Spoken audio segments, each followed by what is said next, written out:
I am in $30 million worth of debt, and that debt costs me $145,000 in mortgage payments every single month. But I absolutely love every single penny of my debt because that debt allows me to own $50 million worth of real estate that I would not be able to own if I was not in $30 million worth of debt. And also that $50 million worth of real estate that I own solely because of that debt brings in over $325,000 worth of rent every single month, which is more than enough to pay the $145,000 worth of mortgage payments, plus all owning expenses, plus positive cash flow left over.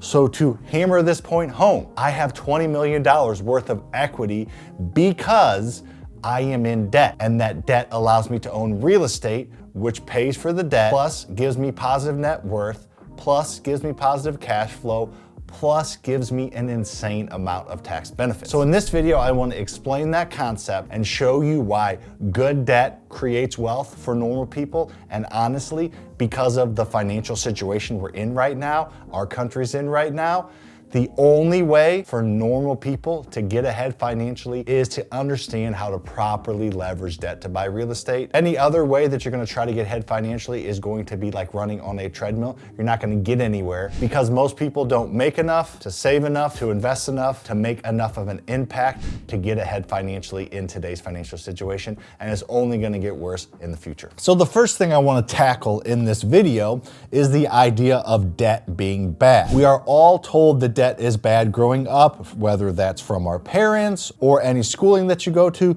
We are taught to fear debt because we are told we are not responsible enough to understand how to properly leverage it. I'm proof that that's not accurate anymore. People like Dave Ramsey and other people are going to tell you that all debt is bad simply because they need a stance to stand on, but also they don't think that you're responsible enough to understand that if you take out a $150,000 loan on a Lamborghini versus you take out a $150,000 loan on a house, they don't think that you understand the difference that the house produces rent, the house goes up in value, the rent pays down the mortgage versus the Lamborghini goes down in value and there's no income made from a car. That is the biggest concept that I think that you can and should understand is good debt versus bad debt. Let me give you some quick examples and then let me show you some very simple filtering for you to understand the difference in good debt and bad debt when you're looking at buying something. Some examples of some bad debt are gonna be car loan, credit card debt, gonna be student loan. So those are getting into debt, AKA borrowing money, AKA leveraging somebody else's money to buy something or to use somebody else's money. Now those are bad debt because they don't go up in value and they don't produce cash, hence their liability. On the other side of the coin, if you're borrowing money, AKA getting into debt, AKA using somebody else's money to buy something, but you're buying an asset, which would be a single family rental, an apartment complex, a small business, and those assets go up in value over time, as well as produce positive cash flow, assuming you run them properly, then that is good debt and that is an asset. So the filter is, I'm borrowing money to buy something. Does that something go up in value over time? And does that something produce cash flow?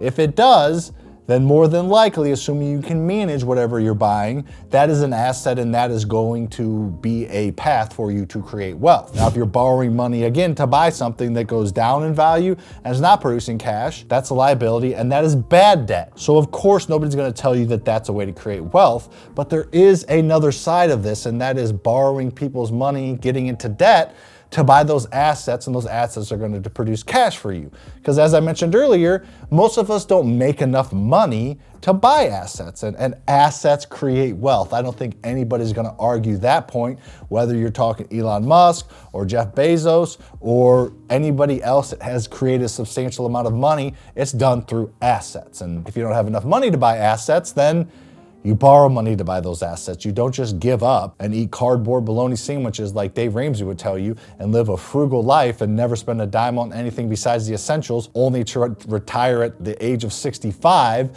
and live a few more years in your old age and unfortunately kick the bucket in your upper 70s like most Americans do, live, work for 45 years to only enjoy, 10 or 12 of it. That's not a realistic way to go about living a life that you only get one shot at. The thing is, you need to understand the concepts of good debt versus bad debt and properly leveraging debt to buy assets. And I simply think that real estate is the simplest, most scalable way to do it. I know some people like Cody Sanchez, who's an absolute boss, by the way, will push you in the direction of a business. And I don't think there's anything wrong with that. I just don't understand it. And I don't think it's as scalable and can be near as passive as owning real estate the way that I have done it. So I think real estate is more abundant. I think it's a necessity everybody needs. Not everybody needs a product that you may be buying a business to sell that product or service, and there's a lot more competition. Houses are houses, apartments are apartments. People need them, and I think the best way for you to get ahead financially quickly is to borrow money to buy those things. Let's look at some real life examples of this. Elon Musk, the golden boy of entrepreneurship, the wealthiest person on the planet times a lot, someone that is on path to be the first trillionaire ever. He has utilized debt to create his wealth. When he bought Twitter, he did not write a $45 billion check for Twitter. He borrowed money against some of his shares of Tesla. He borrowed money from other investors, and he borrowed money from banks to buy X. Borrowing money is getting into debt. Jeff Bezos, he started Amazon by borrowing money. I saw a video of his the other day. He had to borrow a few $1,000,000 to make sure Amazon was gonna get off on the right foot and be sustainable. And he went to friends and family and people he met through his business dealings and got $50,000, $100,000 commitments from them to make Amazon actually work. And those people have made billions of dollars off of their small investment. But guess what he was doing? He was getting into debt. He was leveraging other people's money to do something he didn't have enough money to do, but the product, the asset happened to be Amazon. Last example for you, Zuckerberg. He started Meta, Facebook, in his dorm room at Harvard. And he had a decent little project going, but it was never going to be anything unless he got an infusion of cash that he did not have. So he borrowed money from Peter Thiel, and this is one of those scenes you can see in that movie Social Network where he's walking in his flip-flops and pajamas and robe into a business meeting, getting hundreds of thousands of dollars, if not millions of dollars, to make Facebook more monetizable, to hire more programmers, to hire more engineers, to make Facebook a more monetizable asset.